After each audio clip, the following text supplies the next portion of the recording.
Welcome back to Hempfield Happenings. I'm Lisa Abba, and for this April episode, we have covered great stories, from musicals to women-led businesses.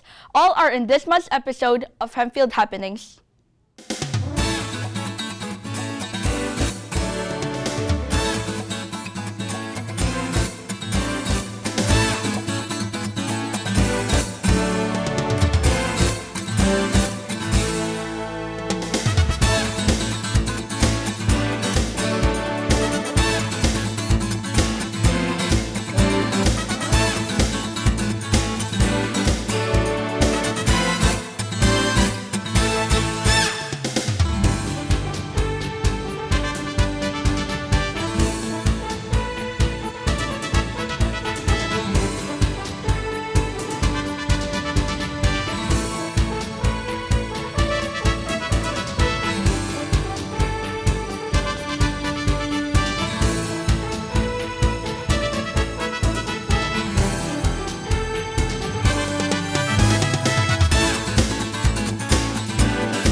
First up, Carter Gingrich looked into the hard work and efforts put in the production of the recent musical at Centerville Middle School.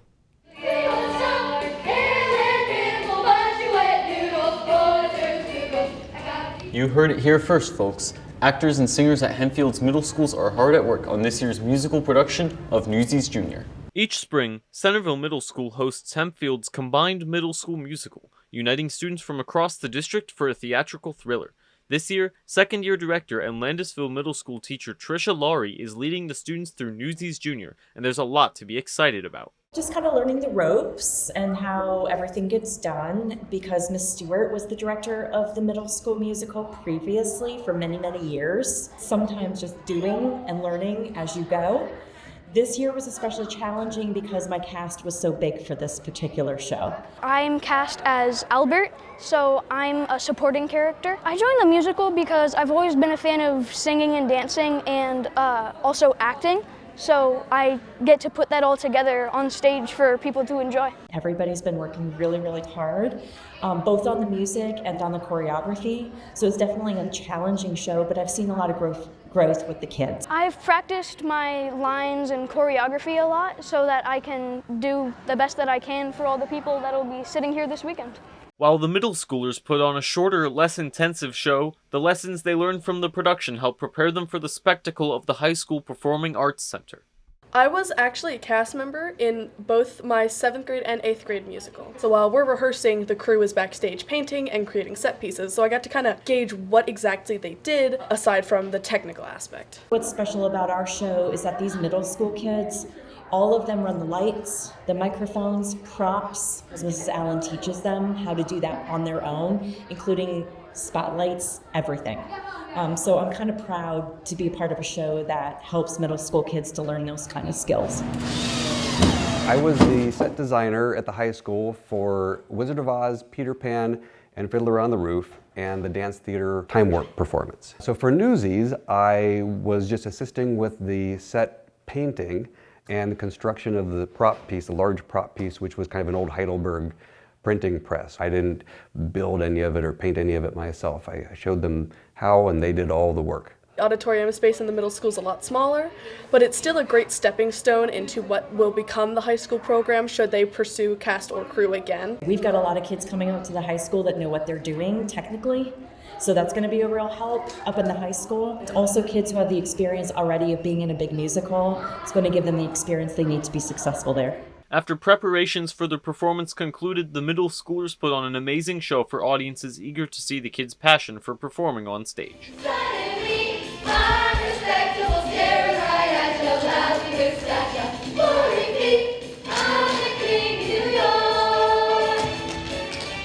Following the success of Newsies Jr., those involved in the musical reflected on what went well and what to expect in the future. I think it was extremely successful. I think that the audience loved it. Kids performed really, really great. Watching them get more excited about actually performing it was also really fun to see. I thought it was, especially for a middle school musical, I thought it was really, really impressive. not just because my son was in it. Just watching that show come together, like those final little creases that we got ironed out finally. I want to improve being able to get the choreography down quicker because it did take me a while to learn all of the choreography. Learning the choreography next time, I'm going to spend a little bit more time on that because it was difficult for kids who have never danced before. It takes a lot of self-confidence, so I think I really grew in self-confidence. The talent in the students, the work that they put in, the work that the directors put in, amazing level of quality in the performances. It really is amazing. With the success of the musical production behind them, performers will return to their classes as usual, but the world will know that the lessons of hard work and pageantry that they learned will remain with them once and for all. For Hempfield Happenings, I'm Carter Gingrich. Recently, students from Rohrerstown Elementary School had a night to remember during their VIP dance. Reese Geiger went to see the kids and their special person on the dance floor. The Rohrerstown VIP Dance is a yearly event at Rohrerstown Elementary where students get to pick their favorite adult and bring them as a +1 to their school. The dance is a fundraiser that allows the school to get money for field trips and school events while having a fun, engaging dance that brings light to the kids. I talked to some of the students about getting ready for the dance and some of their favorite parts. My mom helped me get ready. Eyeball. No, it doesn't. I enjoyed getting ready for the dance and just like doing all my makeup and hair with my mom. It was very fun, and I also enjoyed dancing with my dad at the dance. My favorite part was probably eating food. The students shared with me who they brought to the dance as their very important person. I brought my dad to the dance with me, and I made this dress with my mom. I'm bringing my sister's boyfriend Tim to the dance because he's super nice and kind. The person that I brought to the VIP dance was my mom. And the best part is, they're all friends. I'm going with my friend Maybell, Mary, and Abby. I took a lot of photos with my friends because there's like this photo booth, and it was just really fun, but it was really loud. I really enjoyed dancing with my friend. So whether you're dancing with your friends, family, or even by yourself, the Rohrerstown VIP Dance is a beneficial way to fundraise and support the school community. For Hempfield Happenings, I'm Reese Geiger. Going over to Hempfield High School, Ryan Kern looked over the energetic game of the Dodgeball tournament.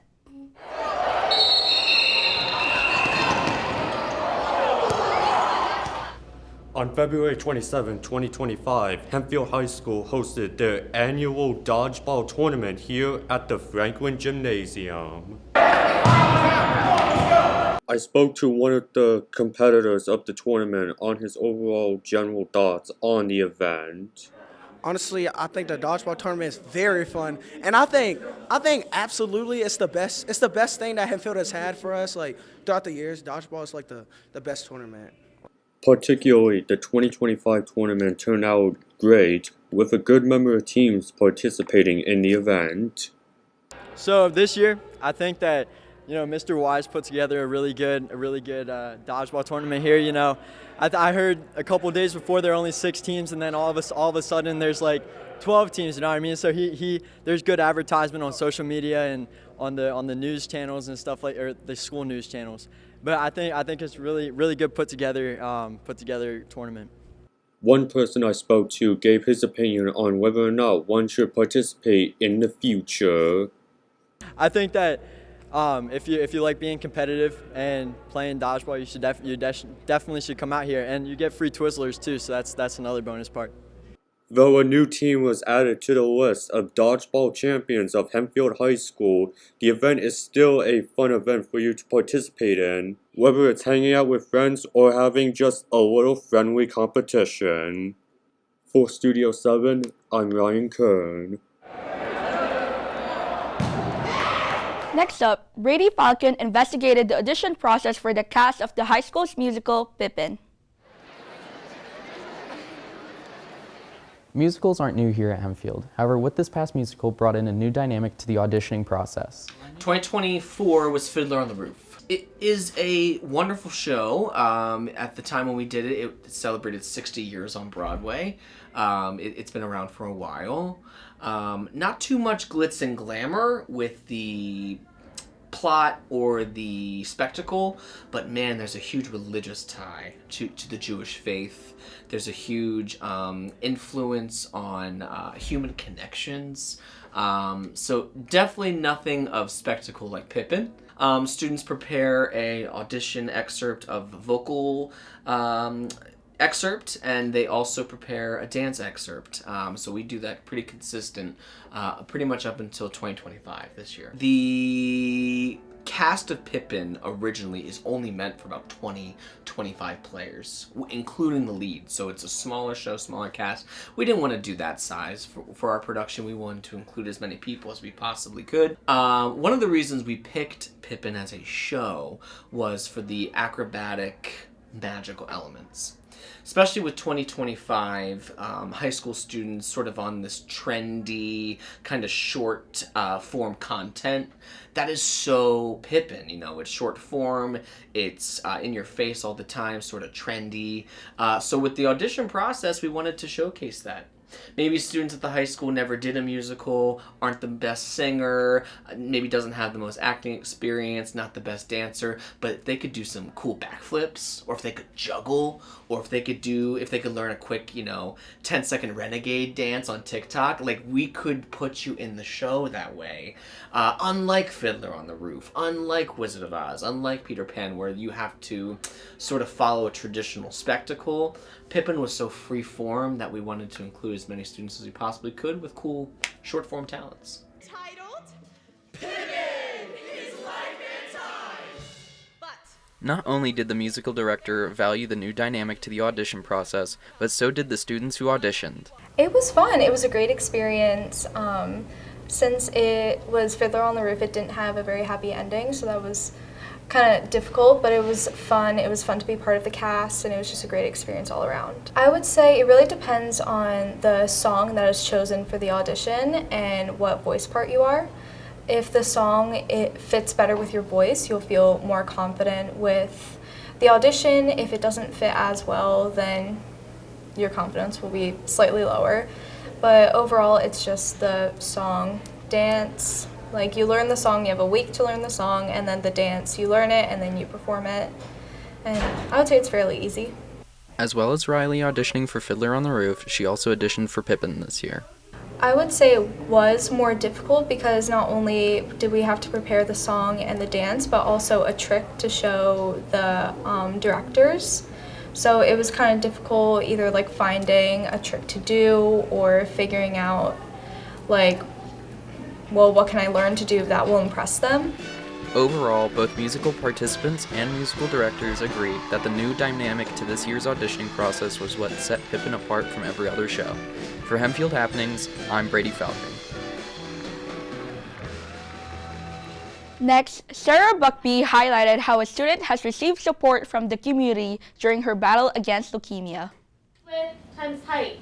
Or, I said, although getting diagnosed with cancer seems like an unimaginable circumstance, a family from the Hempfield community knows about childhood leukemia all too well. The National Cancer Institute shares that close to 63,000 Americans were diagnosed with leukemia in 2024, and 7.8% of those diagnosed were under the age of 20.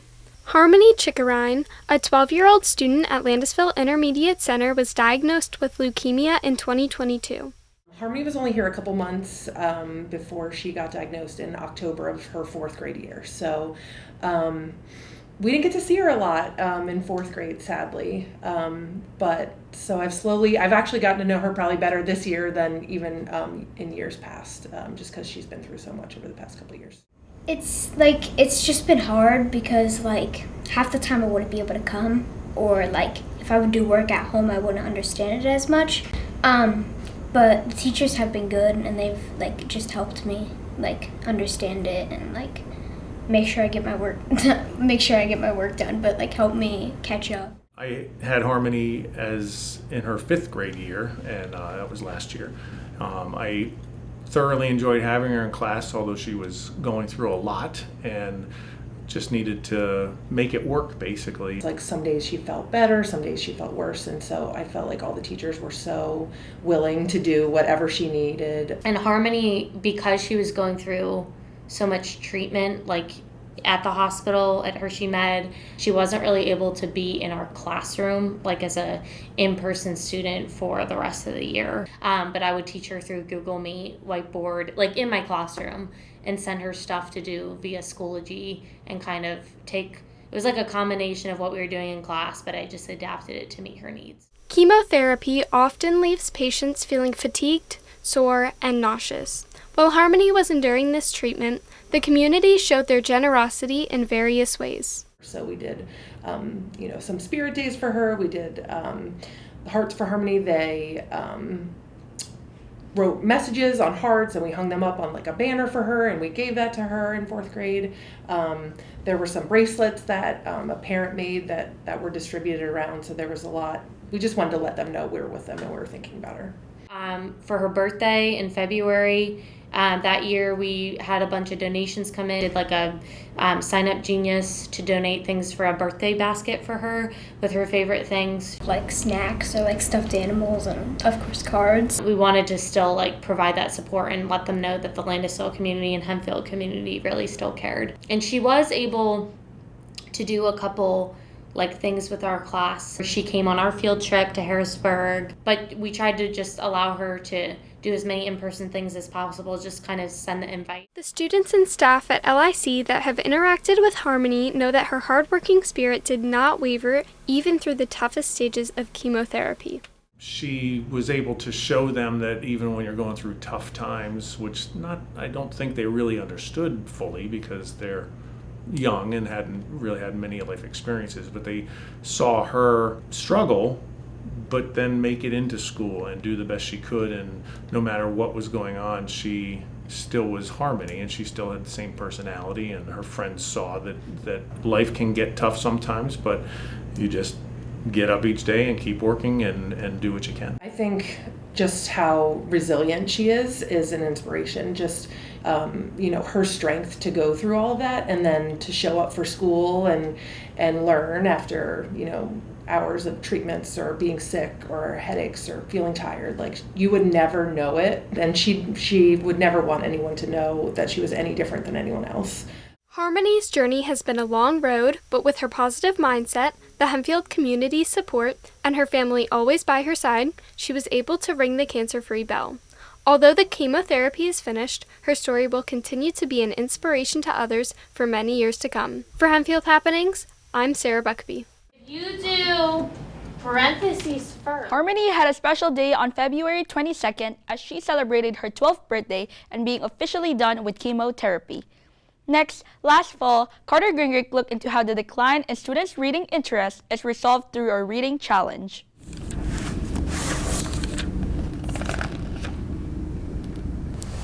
At Centerville Middle School, teachers are finding new ways to engage students in reading. Since the COVID pandemic ended, screens have captured the attention of students of all ages more than ever. Some Hempfield teachers chose to fight back. There are things that have stayed consistent over the years where there are like a good group of kids that like consistently read and they're like checking more books out from the library, but there definitely has been like a switch where there are more and more kids that do not choose reading as like an activity outside of school. I do understand it. I mean, with all the learning that they do at school, all the tests, the quizzes, the readings that they do for class, sometimes like trying to find a book for pleasure can be really difficult for a few of them. School library books go unread on shelves as even avid readers find themselves with less time. I wish I read a little more. Usually when I read about 30 to 45 minutes. When I do, usually it's about every night, but I wish I would do it every night. I like how it calms my mind down. I usually do it before I go to sleep, or if I'm angry about something, I just read sometimes. Longtime Hempfield librarian Mrs. Deck was especially concerned with decreasing student literacy. We are kind of in an epidemic in the country of literacy, and our teachers here do an amazing job. Hempfield is a great place to be, but the truth of the matter is students of all ages are choosing to read less and less. So anything that we can do, whether it is in the home, in the school, to just promote that habit of reading, I think is helpful. I like to tell students, you know, if you want to get stronger, you go to the gym, you pick up the weights, you start small, and then over time you will get stronger. It is the same with reading. You start small, you build up that stamina, and as you read more and take in more words, your vocabulary is going to improve, your reading comprehension is going to improve. As a solution, Mrs. Deck proposed a month-long reading challenge, which is getting students excited to read again. Our librarian, Mrs. Deck, she was the one that originally suggested it, and then Dr. Muma, our principal, has helped kind of implement it as well, where every single Tuesday and Wednesday, once announcements finish in homeroom, the kids can pull out anything that they want to read for that time. Whichever homeroom at the end of October has the most amount of kids in homeroom reading, and it appears to be authentic, they win a donut party. It's kind of pushing the kids to do more of the reading here, so they don't really have to worry about more of those distractors and things outside of school that could kind of be pulling their attention away. It has been helpful to get some reading time in, especially with all reading projects we're doing for English classes. I think anytime you can introduce competition, that's really great. It really is a gateway, I think, for a lot of students into reading. So it's kind of building that stamina and building that habit. You have to start small, and then once they, get into graphic novels, then they can get into books that are a little bit more challenging. If there's a student out there that has not touched a book on their own in years sometimes, will they be the best reader? Maybe, but probably not. So that practice, even these small moments, I think is super important for the kids. I do think we have a lot of students who don't think they like reading, and then maybe they start with a graphic novel and find a series that they really like, and then all of a sudden reading isn't so bad. The competition has seen success, but there is still conflict over technology's role. We are definitely in a battle for kids' attention, whether it's cell phones or it's sports or all these other extracurriculars that they're doing. Reading is definitely something that they might not be choosing as much as they used to be. I think having those opportunities here really does help encourage the kids a little bit more. If you read on your phone, I think that's just fine. A lot of people enjoy that better. But I still feel like it's very important to still read, even though you have a phone. Taking a break from the screens, take out a book. It's almost like a novel concept, no pun intended. Through similar initiatives, the teachers hope that more students will find stories that speak to them and that they begin trading their streaming services for library cards. For Hempfield Happenings, I'm Carter Gingrich. Shh. Next up, Brooklyn Nolt got to know more about a student turned trainee of Hempfield High School's athletic department. Oh my God, look at that. Athletic trainers play a main role in any school. As senior at Hempfield High School, Jack Polskamp explains why he's a part of the program. It gives me great experience for what I want to do after high school. I have a lot of fun in here. Mrs. Wedding and Miss Brown, the two other trainers, are great influences on me. Students are given the opportunity to get involved with the athletic training program. With Jack being involved, it has helped him find the career he wants to pursue. I'm going to attend a 4-year college for nursing. I applied to Westchester and JMU. My plan right now is to get nursing and then maybe become after that be a nurse anesthetist. But to become that, you need 3 years of doing the job for nursing. So maybe doing a traveling nurse, make a little bit of money off of that, and then try to become a nurse anesthetist after that. Jack continues to make a difference in others' lives with his outgoing personality. Jack's he's a cool person. I've known him for a little bit now. He brings good energy, positive vibes whenever I'm with him. Jack's just a great guy. Knew him since 8th grade. Me and him playing basketball for quite a while now. Honestly, he's a great guy. I've known him for years, and throughout the years, all he's ever shown is dedication and compassion for his work, for his friends, and I have to believe for his family. For his last year of high school, Jack continues his commitment of being a trainer and pushes for his dream career. For Hempfield Happenings, I'm Brooklyn Nolt. Oh, Jack. In the gym where effort thrives, Jack the trainer brings joy to lives. With a smile and a guiding hand, he lifts each athlete to take a stand. Through sweat and struggle, he's always near, a beacon of hope, spreading cheer.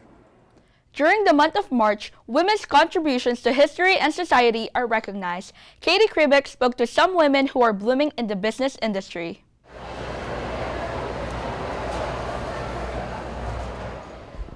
Women's history is celebrated throughout the month of March. Although it is recognized, there is still so much more history to be made. In a study conducted by the American Express, the number of women-owned businesses has increased by 114% between 1997 and 2017. Hi, my name is Patricia. I'm the owner of Cork and Charm.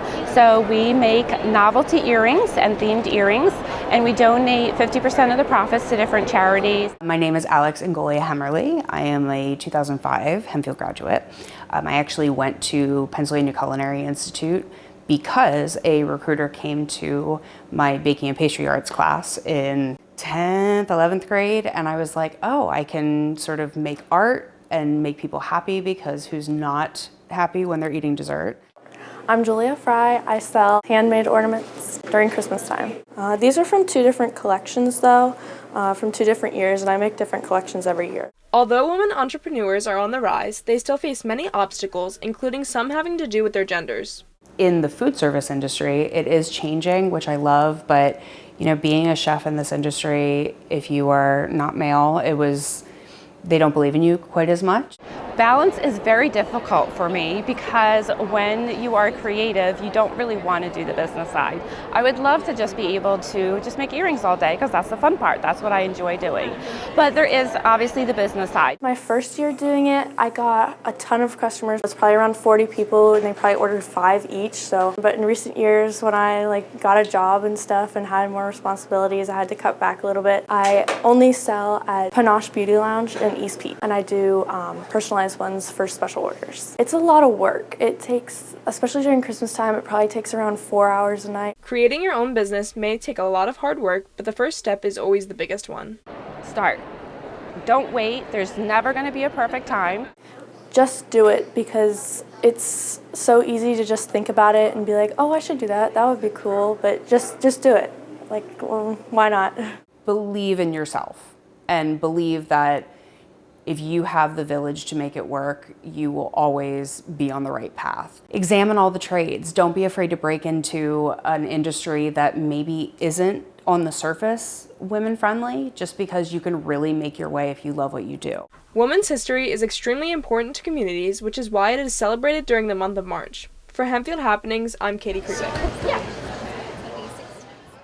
Businesses like Cork and Charm serve fashion and charity, as they have already raised almost $25,000 in 2024 to donate to the community. Thank you for tuning in to this month's episode of Hempfield Happenings. We hope to see you back here again for the May edition.